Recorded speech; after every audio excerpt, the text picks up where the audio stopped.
Hello student, आज की video में हम देखेंगे कि जो आपके बिहार यूनिवर्सिटी की सारी क्लासेस हैं वो इस चैनल पे होगा आपके। इसके अंदर आपके कोई भी सेमेस्टर हो, हर सेमेस्टर के हिसाब से प्रॉपर स्टडी करके हम आपके सब्जेक्ट्स को डाल रहे हैं। तो आपको बिल्कुल टेंशन नहीं लेना कि आपका एग्जाम से रिलेटेड है या नहीं।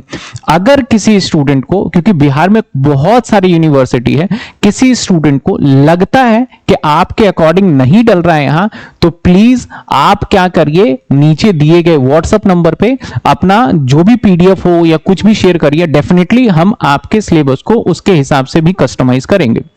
अब जो इस चैनल पे मैं वीडियो अपलोड कर रहा हूं कि फॉर एग्जांपल आपका फाइनेंशियल अकाउंट है या फिर आपका कॉर्पोरेट अकाउंट है या आपका इनकम टैक्स है, उदाहरण के तौर पे लेते हैं, तो हो सकता है कि मैंने इनकम टैक्स इसी साल पढ़ाया था, तो मैं क्या करता हूं, उस वीडियो के आपके सिलेबस के हिसाब से अपलोड करता हूं। और बीच बीच में हो सकता है कि जब मैं पढ़ा रहा था लाइव क्लास में, तो कुछ दिल्ली यूनिवर्सिटी के बच्चे हो सकते हैं, कुछ असम यूनिवर्सिटी के हो सकते हैं। तो अगर मैं बीच वीडियो में ये वर्ड यूज करता हूं तो आप उसको इग्नोर करिएगा। आपको ये रहना है कि आपके अकॉर्डिंग और आपके बिल्कुल लेटेस्ट सिलेबस के अकॉर्डिंग कराया जा रहा है।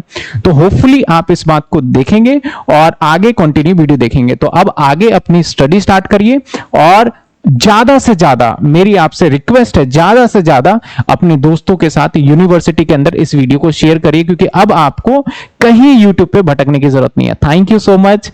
चलिए आगे कंटिन्यू क्लास करते हैं। तो मैं बता रहा था कैसे टाइप के क्वेश्चन। तो हम एक बार जब क्वेश्चन करेंगे तो आपको इफ बट समझ में आ जाएगा। और इस क्वेश्चन को मैं मार्क कर दूं, इस टाइप के क्वेश्चंस को, कि भैया आपके एग्जाम के लिए ये इंपॉर्टेंट क्वेश्चन है। ठीक है, आपके एग्जाम के लिए क्या है, ये इंपॉर्टेंट है। ये क्वेश्चन इंपॉर्टेंट ऐसा मैं नहीं कह रहा, इस टाइप के आपके पेपर में क्वेश्चन आएंगे। कुछ बच्चे ऐसे मान लेते हैं, इतने भोले कि ये क्वेश्चन इंपॉर्टेंट बताए, इसको कर लो, बाकी सब छोड़ दो। और फिर वो सोचते हैं यार एग्जाम में सेम ही क्वेश्चन आ जाएगा। ऐसा नहीं है, इस टाइप के क्वेश्चन आपके आने की प्रोबेबिलिटी बहुत ज्यादा है। आइए पढ़ते हैं। कहता है जी लिमिटेड एक प्रोड्यूस करता है एक प्रोडक्ट बनाता है, मंथली डिमांड उसका कितना है, 4000 यूनिट। तो उसका मंथली डिमांड कितने का है, मतलब कहता है भैया हम एक महीने में 4000 यूनिट बनाएंगे। तो आपको याद हो, हमें मंथली डिमांड का काम नहीं होता, हमें एनुअल डिमांड चाहिए। तो अगर मैं आपसे ए पूछूं यानी एनुअल डिमांड, तो आप बता सकते हो इनटू में, दैट इज 48,000। आगे कहता है the product required component 80 which purchase 20 rupees. और जो हम प्रोडक्ट बनाते हैं यानी इसका यूनिट का कॉस्ट है 20 रुपए का, भैया एक यूनिट है, ऐसे समझ लो। Every finish product unit component is required. The ordering cost यानी ओ दे दिया 120 रुपए। एंड होल्डिंग कॉस्ट, होल्डिंग का मतलब रखने का, इसका मतलब ये सी है, 10%। तो होल्डिंग कॉस्ट का मतलब सी, और सी 10% निकाले तो किसका निकालेंगे, 20 रुपए का 10%, तो हमारा आ जाएगा ये 2 रुपए। कहता है you are required economic order quantity. Okay, तो पहले क्वेश्चंस का जवाब दे देते हैं। ई ओ क्यू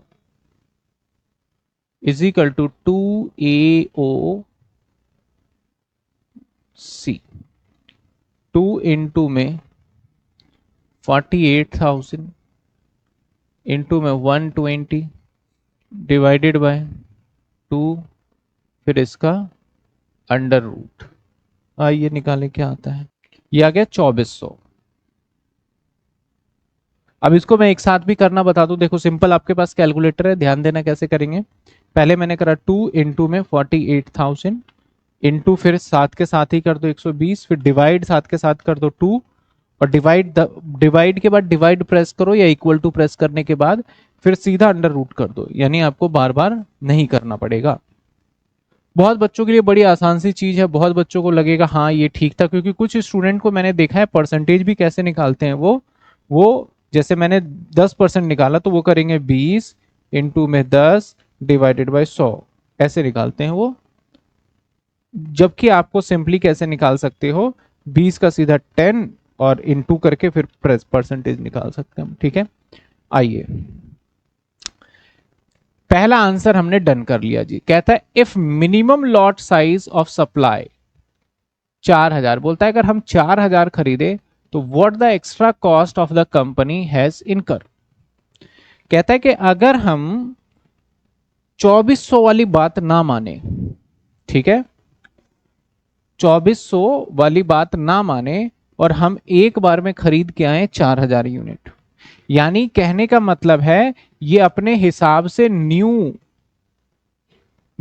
ईओक्यू की बात कर रहा है। मतलब इकोनॉमिक ऑर्डर क्वांटिटी तो नहीं है, न्यू क्वांटिटी कह रहा है कि भैया हम एक बार में कितना लेंगे, 4000। तो extra cost of the company को क्या पड़ेगा। तो एक्स्ट्रा कॉस्ट के लिए हमें पहले यह पता करना पड़ेगा कि इस लेवल पे हमारा कॉस्ट क्या है, फिर हम पता करेंगे इस लेवल पे हमारा कॉस्ट क्या है, तब मैं कंपैरिजन करके बता सकता हूं कि एक्स्ट्रा कॉस्ट क्या है। तीसरा, what is the minimum carrying cost of the company has to incur. Minimum carrying cost क्या हो सकता है जो कि कंपनी को इनकर करना होगा। तो मिनिमम कैरिंग कॉस्ट जहां पे बहुत कम कम से कम हमारा कैरिंग कॉस्ट आए। तो पहले हम दूसरे सवाल का जवाब दे दें एक बार। तो पहले हम यहां का कॉस्ट निकाल लेते हैं। बुक में थोड़ा सा करने का तरीका अलग होता है, मैं थोड़ा सा अपने हिसाब से लेके चलता हूं ताकि आगे आने वाले क्वेश्चंस पे भी दिक्कत ना हो। तो पहले मैं निकाल लेता हूं एज पर टोटल कॉस्ट, निकालता हूं मैं total cost as per EOQ. तो टोटल कॉस्ट जब हम निकालेंगे यानी total cost is equal to हमारे साल में कितने यूनिट लगेंगे, 48,000। एक यूनिट की कीमत 20 रुपए का। तो ये तो हो गया हमारा सामान का खर्चा। अब ऑर्डरिंग कॉस्ट निकाल लें।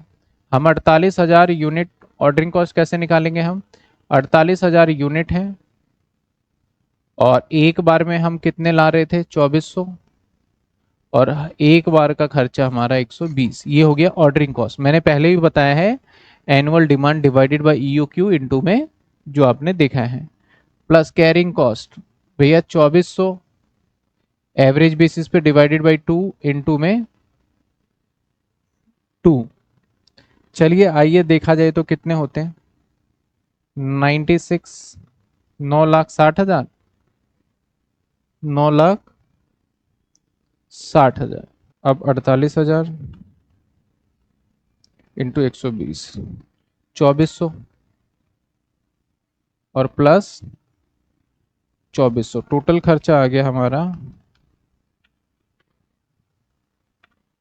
जी, टोटल खर्चा आ गया। अब यही चीज हम टोटल कॉस्ट निकालेंगे according to total cost as per कितने, 4000 यूनिट। तो भैया जब टोटल कॉस्ट निकालेंगे तो भैया 48,000 तो वही रहने वाला है, इनटू में हमारा 20 ही रहेगा, प्लस अब जो हमारा 48,000 है उसको लाने के लिए हमें 4,4,000 के चक्कर लगाने होंगे, इनटू में 120। अब हमें रखने के लिए 4,000 यूनिट का इंतजाम करना है एवरेज बेसिस पे और इनटू में 2। तो टोटल कॉस्ट 9,60,000 प्लस 1,400 और 4,000।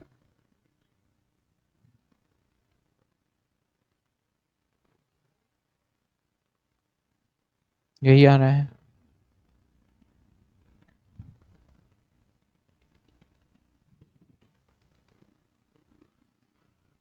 965440, पहले था 9648। तो आप देख रहे होंगे कि आपको एक्स्ट्रा पैसे देने पड़ रहे हैं। तो कितना एक्स्ट्रा कॉस्ट इनकर्ड हुआ, तो बोलोगे सर हमारा 965440 माइनस में 964800, तो एक्स्ट्रा कॉस्ट की बात करें कितना है, 640 बस। 640 से ज्यादा होगा। 600, देख लो एक बार डिफरेंस, आपने जो बोला वो तो मैंने लिख लिया। 965440, 964800, 640, इतने एक्स्ट्रा कॉस्ट इनकर्ड करने पड़ेंगे।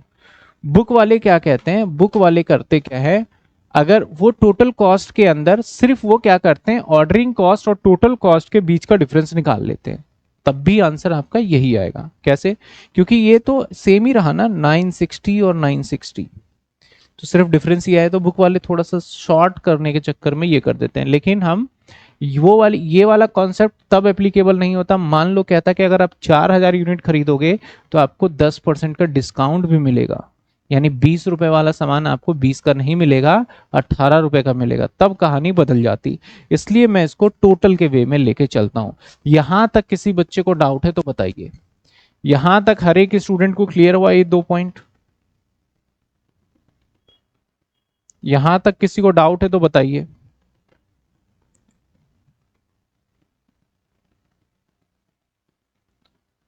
एक बुक देना, एक ही बुक है।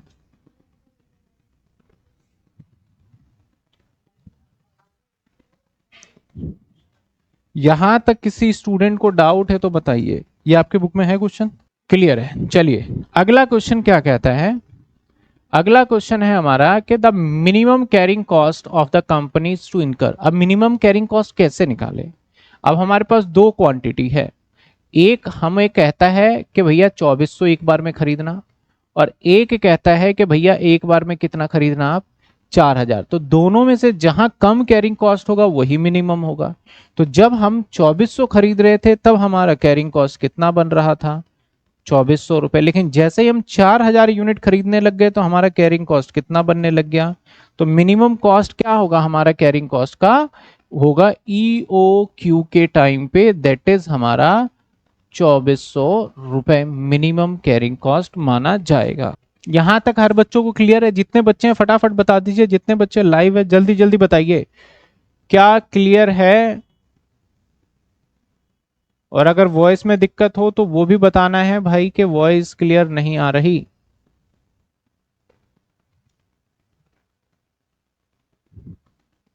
सर एक्सप्लेन अगेन, कौन से वाले पॉइंट की बात कर रहे हैं सर, एक बार समझा दो, पॉइंट बताओ, सेकंड पार्ट दोबारा समझा दो। ओके, तो दोबारा समझाने से अच्छा है, चलो मैं बताता हूं, अभी और भी आएंगे क्वेश्चन तो समझ में आ जाएगा।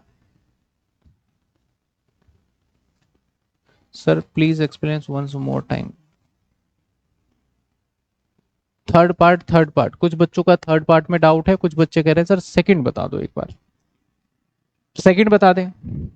चलिए मैं एक काम करता हूं, इसको मिटा करके ही दोबारा कर देता हूं, ठीक है, ताकि आपको दिक्कत ही ना रहे।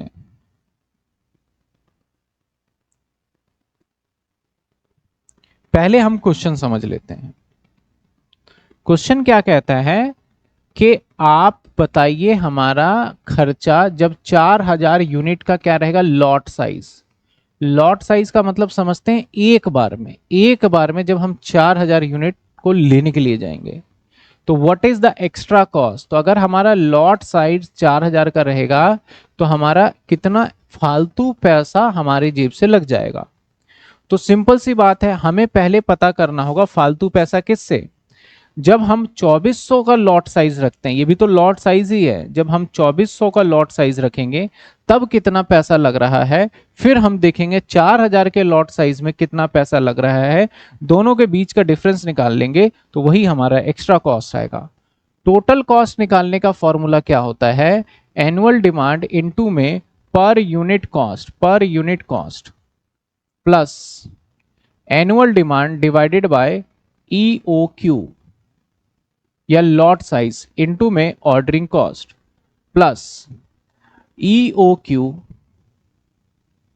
डिवाइडेड बाय 2 इनटू में C। अब समझिए, ये आपको अच्छे से पता है कि ये ऑर्डरिंग कॉस्ट लिखा है मैंने, और ये क्या लिखा है, जब मैंने इस फॉर्मूले को एक्सप्लेन किया था तब भी मैंने यही बातें लिखा था और इसको क्रॉस मल्टीप्लाई करके करा था। और एनुअली आपका जितने यूनिट है उसका खर्चा ये बन जाता है। तो आपके तीन तरीके के खर्चे हो जाते हैं यहाँ पे, एक सामान खरीदने का खर्चा, और एक सामान लाने का खर्चा, और एक सामान को रखने का खर्चा। ये तो हो गया सामान खरीदने का खर्चा। इसके बाद ये हो गया सामान को मंगवाने का खर्चा, और उसके बाद ये हो गया सामान को रखने का खर्चा। तीनों खर्चे को देख लेते हैं। पहले हम जो ट्राई करते हैं वो करते हैं 2400 यूनिट पे, यानी जो हमारा स्टैंडर्ड ईओक्यू है इस पे क्या रहेगा। तो 2400 यूनिट पे ट्राई करेंगे तो भैया साल का 48,000 यूनिट डिमांडेड है, और पर यूनिट कॉस्ट 20 रुपए है। तो ये तो हो गया सामान का खर्चा। प्लस में कर देंगे हम क्या, ऑर्डरिंग कॉस्ट। तो भैया एनुअल डिमांड हमारा 4800 है।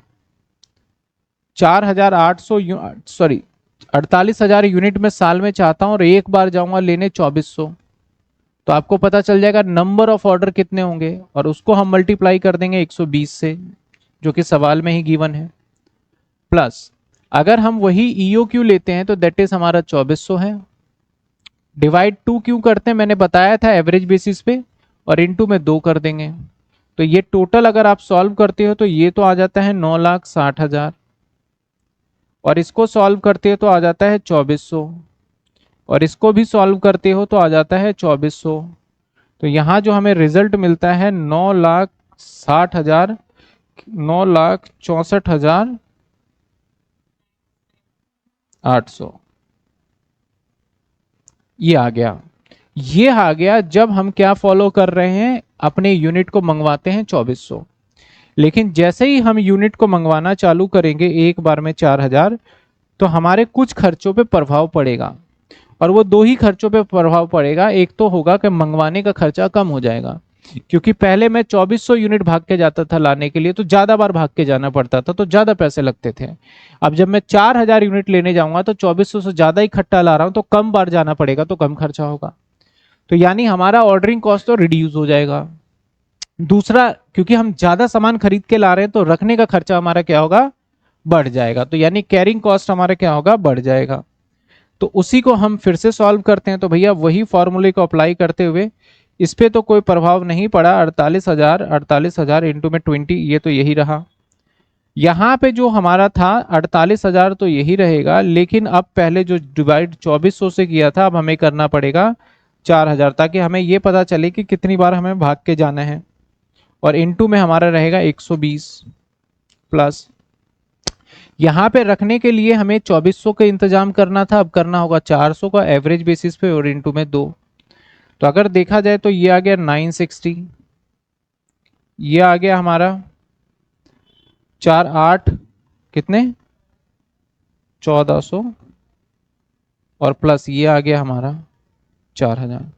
तो टोटल खर्चा अगर इसके अकॉर्डिंग देखा जाए 940, ये आ गया। तो यानी भैया सिंपल सा कहानी एक मेरे समझ में जो आ रही है, और आपको भी आनी चाहिए, कि भैया पहले अगर हम उसके स्टैंडर्ड हिसाब से चलते हैं तो इतना खर्चा आता, और जैसे ही हमने यूनिट को बदला तो हमारा खर्चा इतना आ गया। तो सवाल पूछता है कि भैया जब आप यूनिट को बदलोगे, यानी अपनी चीजों को बदलते हो, तो क्या एक्स्ट्रा पेमेंट करना पड़ रहा है आपको। तो हमें चेक करना पड़ेगा माइनस करके। पहले हम कितना पेमेंट कर रहे थे साहब, पहले पेमेंट कर रहे थे 964, अब कर रहे हैं 965। तो ऑब्वियस सी बात है कि हमें एक्स्ट्रा पेमेंट करना पड़ रहा है। तो कितना एक्स्ट्रा पेमेंट करना पड़ रहा है, निकाल लो कितना एक्स्ट्रा पेमेंट करना पड़ रहा है। 964,800 माइनस 965,444, तो कितने आ गए 640 एक्स्ट्रा। एक तो आंसर ये निकाल दिया। दो पॉइंट मैंने सॉल्व कर दिए। अब कुछ बच्चों का था थर्ड पॉइंट में।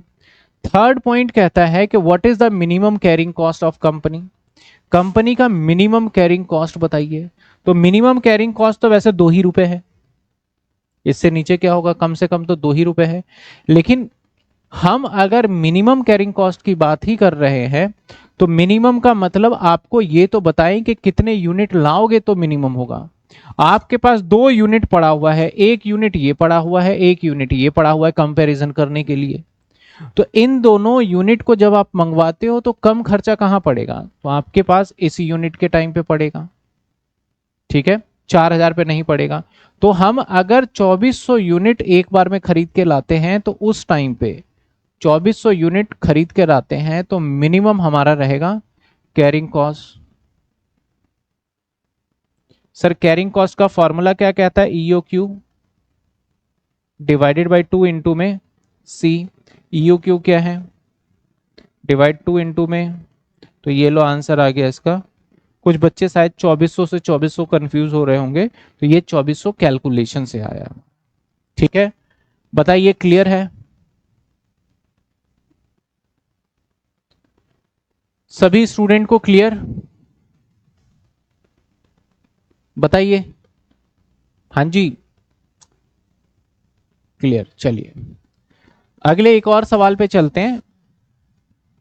आइए, ये सारे के सारे सवाल आपको करने होंगे।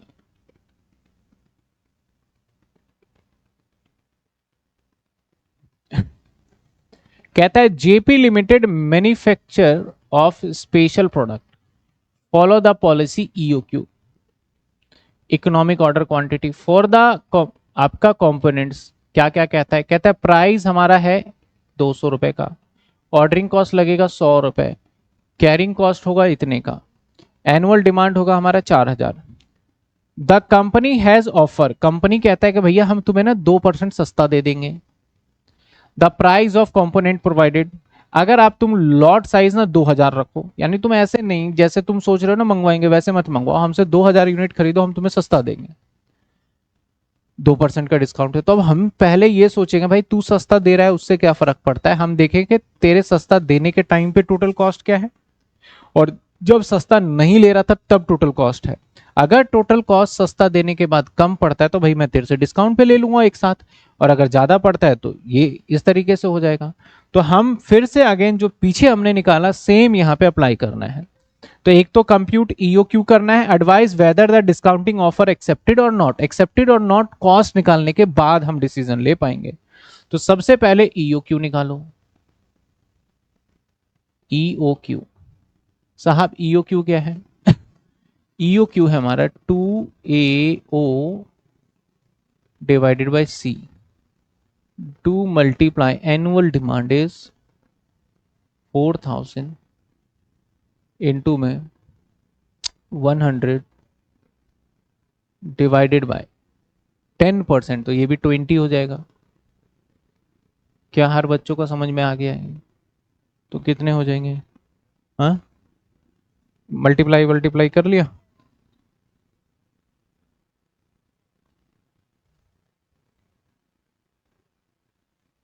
यानी नियम कहता है कि भैया आप 200 यूनिट खरीदिए और आपके बिजनेस के लिए, व्यापार के लिए, आपके रूल्स के अकॉर्डिंग देखा जाए तो वो बढ़िया रहेगा, क्योंकि ईओक्यू तो कहता है कि भैया इतना ही खरीदो, लेकिन वो हमें लालच दे रहा है ना भाई 200 मत खरीद, तू 2000 यूनिट खरीद तब तेरे को फायदा पहुंचेगा। तो अब हम क्या करेंगे, पहला क्वेश्चन निकालने के बाद अब एडवाइस वाले पार्ट पे आ जाते हैं। तो सबसे पहले हम टोटल कॉस्ट निकालते हैं। टोटल कॉस्ट, टोटल कॉस्ट कैसे निकलेगा? ए इंटू में पर यूनिट कॉस्ट प्लस कर देंगे क्या, ए एनुअल डिमांड डिवाइडेड बाय क्या कर देंगे, ईओक्यू, और इनटू में क्या कर देंगे, ऑर्डरिंग कॉस्ट, फिर प्लस कर देंगे, इसमें 3 खर्चे होते हैं ना, ईओक्यू कर देंगे और डिवाइड क्या कर देंगे 2, और इनटू में कर देंगे सी। तो चलिए ए क्या है हमारा भैया 4000, पर यूनिट कॉस्ट कहता है 200, एनुअल क्या है हमारा 4000, ईओक्यू क्या आया 200, और इनटू में कितना 100, प्लस कितने हो जाएंगे 200 डिवाइडेड बाई 2 इंटू में 20, तो ये कितने आ जाएंगे 4 8 लाख, प्लस में ये कितना हो जाएगा 2000, और क्योंकि इस वाले में तो ये भी क्या रहेगा, यानी यहाँ पे टोटल इस स्थिति में टोटल खर्चा पड़ रहा है 8,04,000। चलो एक बार हम देखते हैं तुम्हारे कंपनी के ऑफर वाले प्रपोजल से क्या आता है। अगर हम प्रपोजल करें कि भैया एक बार में कितना खरीदे 2000, तो एनुअल डिमांड कितना रहेगा 4000। अब जब हम 2000 खरीदेंगे तो हमें डिस्काउंट कितना मिल जाएगा पता है, 2% का, यानी जो हमें 200 रुपए का सामान मिलता था 200 रुपए का नहीं मिलेगा वो, अब वो हमें मिलेगा 196 का। सर कैसे आया? आपका जो प्राइस है नॉर्मली 200 का होता है, लेकिन जब आप आफ्टर डिस्काउंट की बात करें तो 200 में से आप माइनस कर देंगे कितने परसेंट, 2%, दो की कितना आ जाता है, 4 रुपए, 4 रुपए ही आता है। तो 196 ऐसे आ गया। अब जो कैरिंग कॉस्ट निकलेगा वो भी पता है किस पे निकलेगा, 196 पे ही निकलेगा। 2% 4 रुपए, तो ये प्राइस आ गया 196 का। कैरिंग कॉस्ट भी किस पे कैलकुलेट करोगे, 196 पे, क्योंकि जो न्यू प्राइस है वो 196 है, इस बात का ध्यान रखना है। तो अब आ जाते हैं साहब, यहां पे एनुअल क्या रहेगा हमारा, फॉर्मूले के हिसाब से 4000 डिवाइडेड बाय क्या करें 2000, इनटू में हमारा 100, प्लस में हमारा क्या होगा 2000 डिवाइडेड बाय कितने 2, इनटू में अब 196 का आपको निकालना पड़ेगा कितने परसेंट, कितने परसेंट दे रखा था भाई 10%, तो 19.6 रुपए। ठीक है, तो 40,000 इंटू 196, 4000, 784। तो देखो ये सस्ता पड़ गया, पहले 8 लाख पड़ रहा था, 784 पड़ रहा है अब 4000। अब ये 200 रुपए ही पड़ रहा है ऑर्डरिंग कॉस्ट, क्योंकि 2 ही बार चक्कर लगेगा ना। अब एक बार 2000 जा रहे हो तो गए 100 रुपए लग गए, फिर दोबारा जाओगे 100, 4000 यूनिट खत्म। यहाँ पे 2000 डिवाइडेड बाई 2, 19,000। अब देखो इस खर्चे पे कितना प्रभाव पड़ गया, इकट्ठा माल लाने से हमारा कैरिंग कॉस्ट जो 2000 लगते थे अब कितने लग गए, बहुत बढ़ गया, 7 लाख 14, 8,03,800। तो भैया देखा जाए तो यहाँ पे 4000 लग रहे थे और उस दुकानदार के ऑफर की वजह से हमारे कितना लग रहा है 8,03,800, और कहीं ना कहीं नए ऑफर की वजह से हमारे 200 रुपए का बेनिफिट हो रहा है। तो चाहे 1 रुपए का बेनिफिट हो, बेनिफिट तो बेनिफिट है, हमें प्रपोजल को एक्सेप्ट कर लेना चाहिए, क्योंकि नए प्रपोजल में हमारा टोटल कॉस्ट क्या आ रहा है, कम आ रहा है। तो प्रपोजल शुड बी एक्सेप्टेड। बच्चे कह रहे हैं ईओक्यू 200 है, ईओक्यू 200 है ना, तो लेकिन नए वाले के यूनिट के हिसाब से तो 2000 कर दिया ना इसने, इसलिए मैंने 2000 लिया है यहाँ।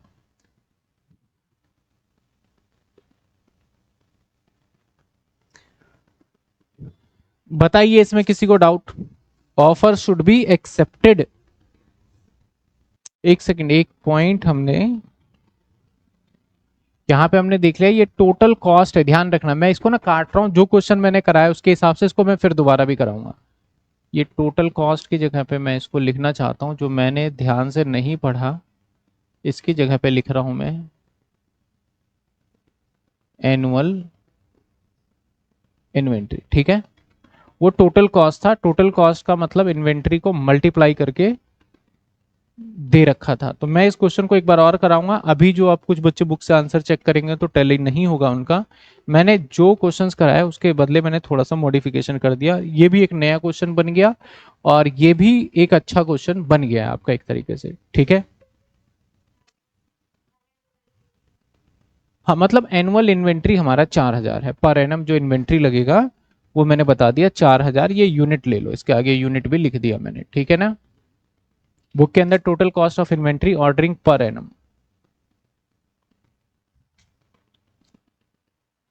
तो इसके अकॉर्डिंग जो मैंने क्वेश्चंस में चेंज किए हैं, इसके according offer should be accepted, offer को क्या हो जाना है, एक्सेप्ट हो जाना है।